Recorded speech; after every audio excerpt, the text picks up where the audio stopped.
नमस्कार, exam happy by Jharkhand channel में आपका स्वागत है। तो दोस्तों जुड़ चुका हूं मैं यहां पर आप सभी के लिए जेटेट परीक्षा की तैयारी को लेकर के। तो जेटेट परीक्षा बहुत ही जल्द आपकी होने वाली है, बहुत जल्द जेटेट परीक्षा होगी। तो जेटेट परीक्षा को देखते हुए यहां पर आप सभी के लिए जो भी यहां पर जेसीईआरटी जैक की किताब से अभी तक नहीं देख पाए हैं और बाजारू किताब से पढ़ रहे हैं, तो उनके लिए सबसे महत्वपूर्ण है कि आपको अगर एग्ज़ाम में 2 दिन 4 दिन बचा हुआ है तो यहाँ पर जेसीईआरटी की जैक का 6 to 11 तक का पूरा नोट्स और पीडीएफ बना हुआ है। ज़्यादा करके आपको 6 to 10 तक का सभी नोट्स और पीडीएफ आपको मिल जाएंगे। तो आप यहां से सारा नोट्स और पीडीएफ व्हाट्सएप ग्रुप के माध्यम से आप यहां से परचेज कर सकते हैं। साथ में उसका वीडियो और साथ में उसकी सारी क्लासेज भी आपको दी जा रही है। अगर 1 से 5 के शिक्षक हैं तो उसके लिए 500, 6 से 8 के शिक्षक हैं तो उनके लिए भी 500, और दोनों की तैयारी करना चाहते हैं तो सिर्फ और सिर्फ 700 रुपये में आपकी तैयारी करवाई जा रही है। ठीक है, और ओनली फॉर यहाँ पर जैक की किताब जेसीईआरटी 6 to 10 से करवाया जा रहा है, जो कि आपका एग्जाम में 101% प्रश्न आने की गारंटी भी रहेगी। ठीक है, तो बाजारू किताब अगर आप ले भी लिए हैं या कहीं अन्य चैनल से भी आप तैयारी कर रहे हैं तो आप सिर्फ और सिर्फ यहाँ पर 501 रुपये में जोड़ करके कम समय में ज़्यादा अगर अंक भिड़ाना है तो आप यहाँ से जरूर जुड़ जाइएगा। अभी मोबाइल नंबर दिया गया है 9631054226 पर। ठीक है, अब यहाँ पर एक बात आपको बता देते हैं, आपके लिए यहाँ पर एक टेस्ट सीरीज की भी शुरुआत कर दी गई है हमारे यहाँ से। जो भी शिक्षक इसमें चाहते हैं कि हम टेस्ट सीरीज में भाग लें तो 1 से 5 के अभी यहाँ पर टेस्ट सीरीज शुरू हो गई है। तो 20 टेस्ट सीरीज में यदि आप भाग लेना चाहते हैं तो उसके लिए आपको प्रत्येक टेस्ट सीरीज की कीमत होती है 10 रुपये, जिसमें आप भाग ले सकते हैं। लेकिन अभी उस टेस्ट सीरीज के लिए अगर 20 के लिए आप एक बार पेमेंट करते हैं तो आपको यहाँ पर देना पड़ता है, देखिए 150 रुपये, जिसमें आपको यहाँ पर ऑफर भी चल रहा है और आपको यहाँ पर प्राइज भी दिए जाते हैं। इसमें जो फर्स्ट करेंगे उनको 50 रुपये का प्राइज है, सेकेंड कैंडिडेट को 20 रुपये का प्राइज है और थर्ड कैंडिडेट को 10 रुपये का प्राइज है। तो प्रत्येक टेस्ट में 3 प्राइज आपको दिए जाएंगे। आप इसमें अपना परचम लहरा सकते हैं, आप इसमें भाग ले सकते हैं। तो 150 रुपये में यहाँ पर आप 20 टेस्ट सीरीज भी कर सकते हैं। तो आप अभी जुड़ जाइएगा जैक और जेसीईआरटी की किताब से पढ़ने के लिए। चलिए चलते हैं महत्वपूर्ण प्रश्न की ओर। देखिए, हम आपके लिए टेस्ट सीरीज 8 लेकर के आए हुए हैं। कितना? Test series 8। इसके पहले टेस्ट सीरीज 7 जो है यहाँ पर कंप्लीट हो गया है, 7 टेस्ट सीरीज कंप्लीट हो गया है। 8वां टेस्ट सीरीज देखिए इस प्रकार के प्रश्न है। आपको बता देते हैं, यदि आप टेस्ट सीरीज में अभी तक नहीं जुड़े हैं तो आप सभी अभी वीडियो जैसे ही मिलता है आप टेस्ट सीरीज में अवश्य जुड़ें। 20 टेस्ट सीरीज सिर्फ आपको करवाया जा रहा है 150 रुपये में, जहाँ पर आपको ढेरों सारे प्राइज भी दिए जा रहे हैं। तो आप सभी जुड़ करके यहाँ से प्राइज भी ले सकते हैं। और साथ ही साथ सारे ये महत्वपूर्ण प्रश्न वैसे हैं जो किसी न राज्य के शिक्षक पात्रता में पूछे गए हैं। ठीक है, तो आप अभी कभी अवश्य जुड़ लीजिएगा। और बाकी चीज़ों की भी तैयारी करना हो तो आपको जेसीईआरटी टेक्स्ट बुक से पूरा 6 to 10 तक कंप्लीट करवा के दिया है, जो आपको 101% परीक्षा में यहाँ से प्रश्न आएगा ही आएगा। तो आप सभी अभी देखने के बाद मोबाइल नंबर आगे दिया गया है, जुड़ जाइएगा। ठीक है, चलिए प्रश्न है, माता पिता में कौन सा समास है?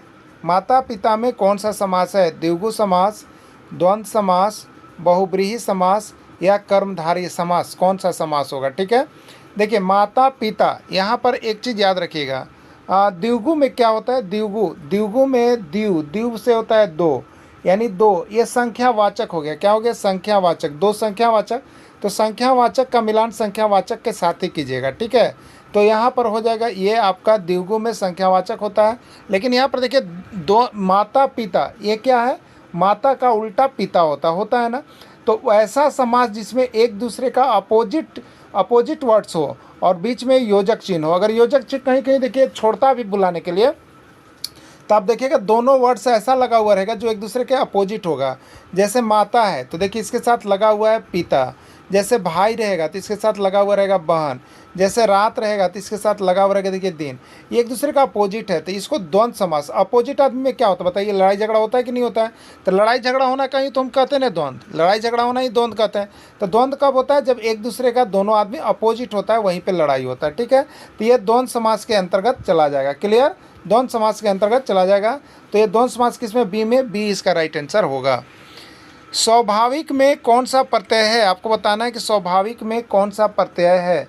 देखिए ये आपको ग्रामर सारा कुछ यहाँ पर जो है, जो क्लास जुड़ करके तैयारी कर रहे हैं पूरा कंप्लीट है। ये सब चीज़ पढ़ा दिया गया है, अब आपको टेस्ट लिया जा रहा है। ठीक है, जो नए जुड़े हैं वो उतना पीडीएफ देख लीजिए जो आपको भेज दिया गया है पर्सनल नंबर पर, वहाँ से जुड़ करके देखने के बाद टेस्ट सीरीज में ज़रूर भाग लीजिए। ठीक है, तो देखिए उपसर्ग प्रत्यय कौन होता है? उपसर्ग जो किसी शब्द के पहले लगा उपसर्ग और जो बाद में लगा पश्चात लगा वो प्रत्यय है। ठीक है, अब देखिए तो स्वाभाविक में ऐसा चीज़ आपको तोड़ना है कि एक मूल शब्द भी हो और उसमें कुछ जुड़ भी रहा हो। तो देखिए होता क्या है, स्वभाव होता है ना, कहते हैं ना इसका स्वभाव, ठीक है। तो स्वभाव एक शब्द हो गया।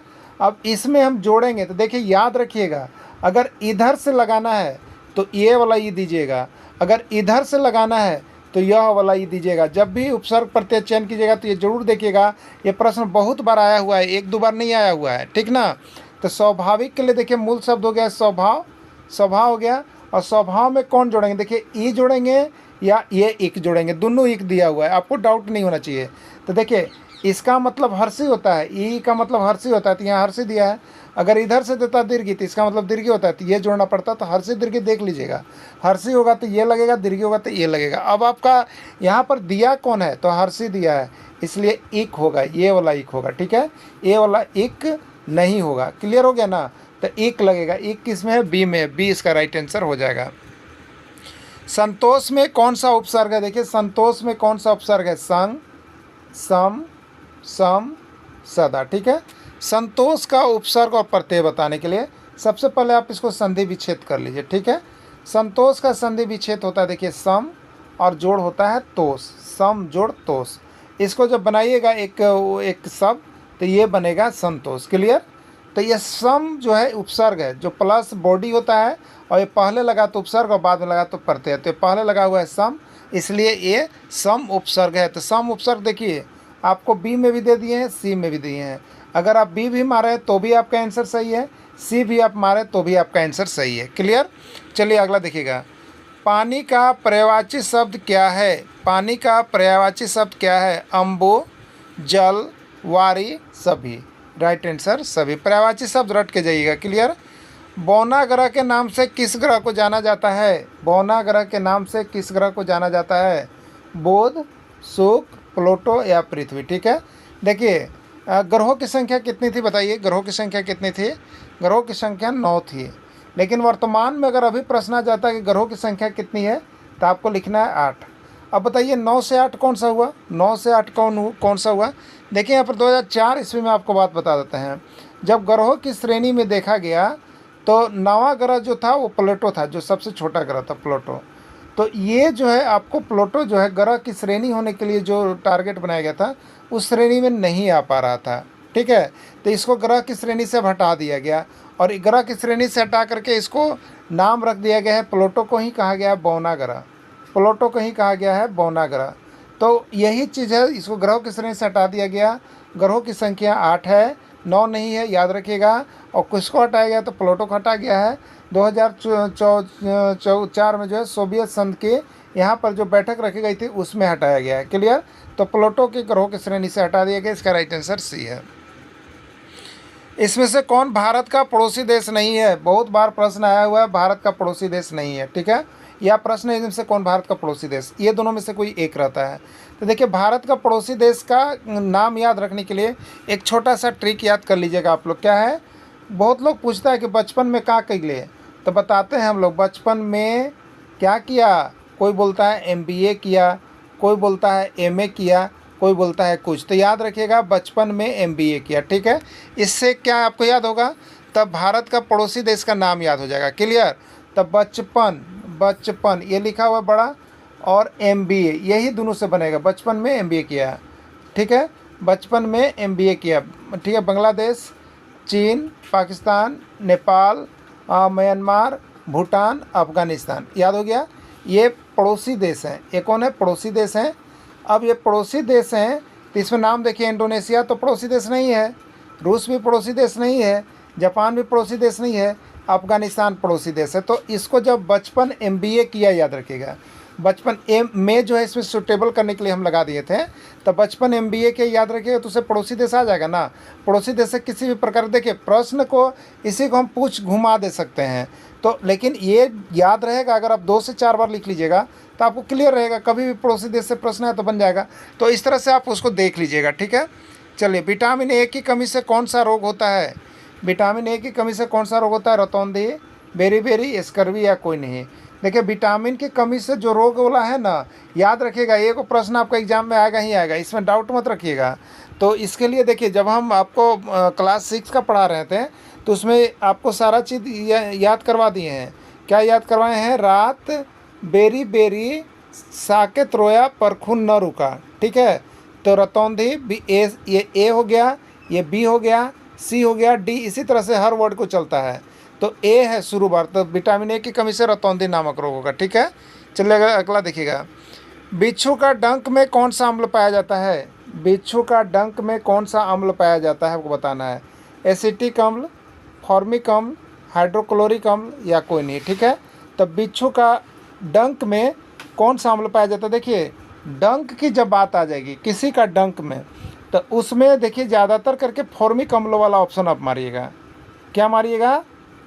फॉर्मिक अम्ल वाला ऑप्शन मारिएगा, क्योंकि ये जो फॉर्मिक अम्ल जब ब्लड में मिलता है ना तो बहुत परपराता है, बहुत उछलता है हाथ में। तो डंक वाली चीज़ें आएगी तो उसमें फॉर्मिक एसिड याद रखिएगा, फॉर्मिक अम्ल याद रखिएगा, पाया जाता है, ठीक है। अगला प्रश्न है, find out the word the spelling of which is wrong. इसमें से उस शब्द को पता कीजिए जिसका स्पेलिंग गलत है। जिसका स्पेलिंग गलत है वो कौन सा वर्ड्स है? ल्यूमिनियस, बैटरी का नाम सुने होंगे, LUMINIOUS, बिल्कुल सही है।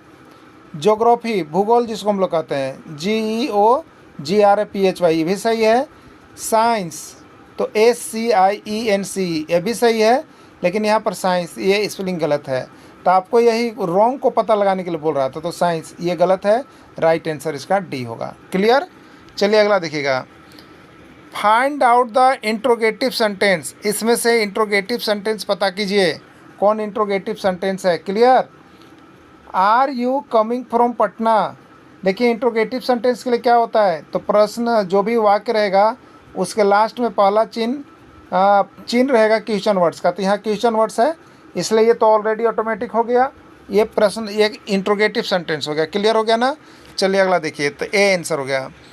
Find out words adjective. इसमें एडजेक्टिव वर्ड्स को पता करना है। फाइंड आउट वर्ड्स एडजेक्टिव, इसमें एडजेक्टिव कौन है उसको पता करना है। ही, सीता, बेस्ट या रीड, कौन सा एडजेक्टिव है।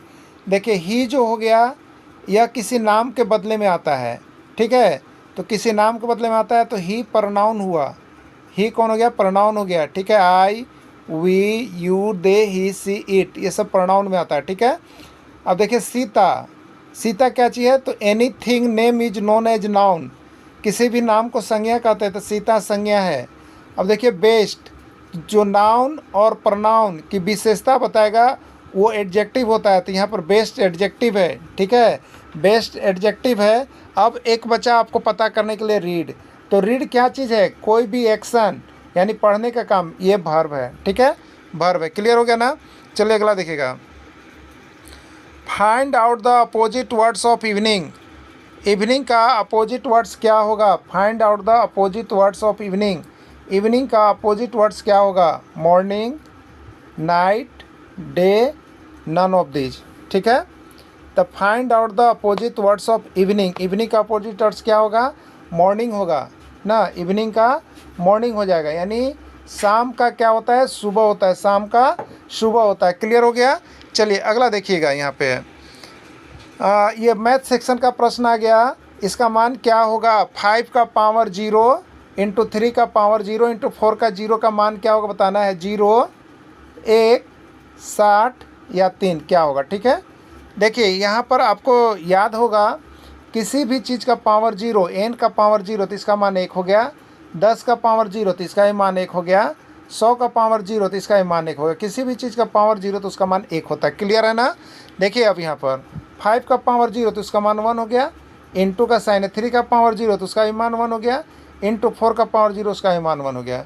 तब 1 को 3 बार गुना करेंगे या 1 को 1 लाख बार गुना करेंगे तो कितना आएगा आंसर? 1 ही तो आएगा ना, तो इसका राइट आंसर 1 हो गया। क्लियर? अगला है 15 आदमी किसी कार्य को मिलकर 60 दिन में पूरा कर सकते हैं, तो 30 आदमी उसी कार्य को कितना दिन में पूरा कर सकते हैं। देखिए आदमीन और दिन, आदमीन और दिन, ये दोनों प्रश्न, आदमीन के लिए एम और दिन के लिए डी। तो आदमीन और दिन वाला जब प्रश्न आएगा तो उसका ट्रिक होता है, आपको इसका चैप्टर हम पढ़ा दिए हैं, जो नहीं पढ़े हैं वो पढ़ लीजिएगा, नहीं तो यहाँ से जुड़ करके सारा JCERT का किताब का नोट्स PDF जरूर देख लीजिएगा। तो अभी कभी जुड़िएगा। देखिए 15 आदमी किसी कार्य को मिलकर 60 दिन में पूरा कर सकते हैं, यहाँ पर एक वाक्य पूरा होता है, तो पहला वाक्य के लिए, पहला आदमी के लिए M1 और उसके दिन के लिए D1, यानी M1 D1, और पहले आदमी के लिए M2 और दूसरे वाक्य के लिए D2। दूसरा वाक्य जब शुरू होगा तो M2 से कीजिएगा। तो 15 आदमी, तो 15 आदमी कितने दिन में करते हैं मिला करके? तो 60 दिन में पूरा करते हैं। तो 30 आदमी, तो M2 30 कितने दिन में पूरा करेंगे? तो D2 हो गया ना। अब देखिए यहाँ पर कहा जाएगा 30 दूनी 60, बचा कितना? 15 दूनी 30, यानी 30 दिन में पूरा करेंगे। कितने दिन में पूरा करेंगे? 30 दिन। 30 दिन किस में? ए में है, ए इसका राइट आंसर होगा। तो इसका पूरा PDF और वीडियो लेकर के पढ़ लीजिएगा, क्योंकि यहाँ से प्रश्न रहेगा आपका। एक वृत्त का व्यास 14 सेंटीमीटर है, उस वृत्त की परिधि कितनी होगी? इस चैप्टर को भी यहाँ पर पढ़ा दिया गया है, क्लास 6 का सेशन में आपका है। देखिए वृत्त का व्यास दिया हुआ है, ये वृत्त हो गया ना, इसके केंद्र से जब हम गुजरते तो व्यास का तो ये 14 सेंटीमीटर है। इसका त्रिज्या केंद्र के बीच में होता है, केंद्र से परिधि तक कहीं भी, तो ये आधा हो जाएगा, व्यास का आधा। तो व्यास 14 है तो त्रिज्या 7 सेंटीमीटर हो जाएगा, ठीक है। तो उसकी वृत्त की परिधि कितनी होगी? तो वृत्त का परिधि का सूत्र होता है, देखिए 2πr।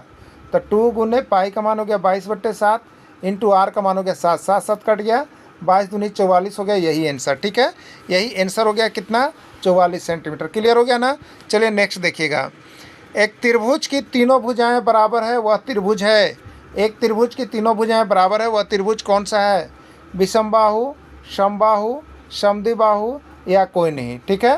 तो एक त्रिभुज की तीनों भुजाएं जब आपस में बराबर होती है तो देखिए वह कहलाता है आपका समबाहु त्रिभुज। क्या कहलाता है आपको? समबाहु त्रिभुज कहलाता है, ठीक है। वह कौन सा त्रिभुज कहलाता है? समबाहु त्रिभुज कहलाता है। इसका राइट आंसर समबाहु त्रिभुज होगा। अगर कोई इधर उधर मारे हैं तो वो आपका गलत है, ठीक है। चलिए नेक्स्ट देखिएगा। अगला प्रश्न है, शिक्षिका अपने प्रश्नों का उत्तर स्वयं कभी नहीं देती। देखिए जब आप पढ़ाते हैं तो बहुत तरह का पढ़ाई होता है। आप देखिएगा इसमें, शिक्षिका अपने प्रश्नों का उत्तर स्वयं कभी नहीं देती, वह अपने छात्रों को उत्तर सुलझाने के लिए उत्साहित करती है, समूह चर्चा करवाती है। यह उपागम किस सिद्धांत पर आधारित है? सामग्री के प्रयोग पर, उत्तम उदाहरण स्थापित करने पर, सीखने के लिए तैयारी या सक्रिय भागीदारी। तो देखिए यह उपागम किस पर काम कर रहा है? तो यह शिक्षिका चाहती है कि बच्चे जो है हमारे साथ पढ़ाई में सक्रिय भागीदारी का सदस्य बने। इसके लिए यह क्रियाकलाप करवाया जाता है विद्यालय के में बच्चों के साथ जब आप पढ़ा रहे हो तब। नहीं तो सिर्फ आप जा करके अपना बकते जा रहे हैं तो उसमें बच्चे सक्रिय भागीदारी नहीं लेते हैं। तो यदि आप प्रश्न उन्हीं से निकलवाते हैं, बच्चों से निकलवाते हैं, इसका मतलब है कि बच्चे आप में पढ़ाई में सक्रिय भागीदारी निभा रहे हैं, ठीक है। तो यह शिक्षिका क्या कर रही है? तो बच्चों को सक्रिय भागीदारी निभाने के लिए बोल रही है, ठीक है। यही इसका राइट आंसर हो जाएगा। मौजूदा स्थिति में शिक्षा का सही रूप है, जो वर्तमान में स्थिति है उसमें शिक्षा का सही रूप क्या है? सशिक्षा, तकनीकी शिक्षा, नैतिक एवं आदर्श शिक्षा या सभी, ठीक है। तो मौजूदा स्थिति में शिक्षा का सही रूप क्या है आपको बताना है। तो देखिए मौजूदा स्थिति में सशिक्षा भी चल रहा है, तकनीकी शिक्षा भी चल रहा है, नैतिक एवं आदर्श शिक्षा भी चल रहा है। ये सभी राइट आंसर है, ठीक है। इसमें कौन समस्यात्मक बालक नहीं है? इसमें कौन समस्यात्मक बालक नहीं है? चोरी करने वाला, झूठ बोलने वाला, मारपीट करने वाला या अच्छा स्वभाव वाला? तो चोरी करने वाला बालक देखिए समस्यात्मक बालक है, झूठ बोलने वाला बालक भी देखिए समस्यात्मक बालक है, मारपीट करने वाला बालक भी समस्यात्मक बालक है, लेकिन अच्छा स्वभाव वाला बालक जो है वो समस्यात्मक बालक नहीं है। क्लियर हो गया ना। चलिए अगला देखिएगा। मौखिक रूप से सीखने की अक्षमता से ग्रसित रोग का नाम क्या है? अग्रेफिया, डिस्फेजिया, डिस्कैल्कुलिया, डिसलेक्सिया, ठीक है। तो मौखिक रूप से सीखने की अक्षमता से ग्रसित रोग का नाम होता है अफेजिया, ठीक है।